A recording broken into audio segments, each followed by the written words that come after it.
तो आज के इस क्लास में देखेंगे पार्ट 22 जिसका नाम है सुदामा चरित्र और जिसको लिखे हैं नरोत्तम दास। पहला क्वेश्चन कह रहा है सुदामा की दीन दशा देख करके कृष्ण किस प्रकार भाव विहल हो गए। तो लिखेंगे उत्तर में सुदामा की दीन दशा देख करके श्री कृष्ण इतना विहल हो गए कि रोने लगे।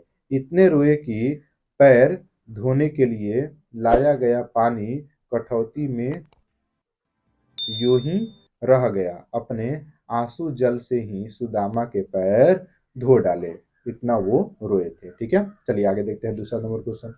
दूसरा नंबर क्वेश्चन कह रहा है गुरु के यहाँ की किस बात की याद कृष्ण ने सुदामा को दिलाई। उत्तर लिखेंगे बचपन में जब दोनों मित्र संदीपन मुनि के आश्रम में रहते थे तो आश्रम के लिए लकड़ी जुटाने के लिए दोनों मित्र जंगल में गए थे। गुरु माता ने गुड़ और चना सुदामा को पोटली में बांधकर दी थी कि दोनों खा लेना, लेकिन सुदामा भूख लगने पर चुपचाप से स्वयं ही खा गए थे। इस बात की याद श्री कृष्ण ने सुदामा को द्वारिका में दिलाई।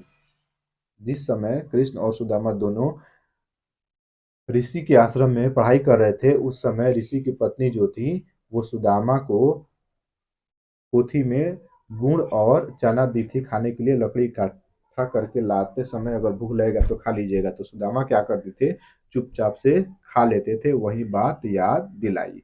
तो अगला क्वेश्चन देखिए क्या बोला गया है। अगला क्वेश्चन 3 नंबर क्वेश्चन दिया गया है अपने गांव वापस आने पर सुदामा को क्यों भ्रम हो गया।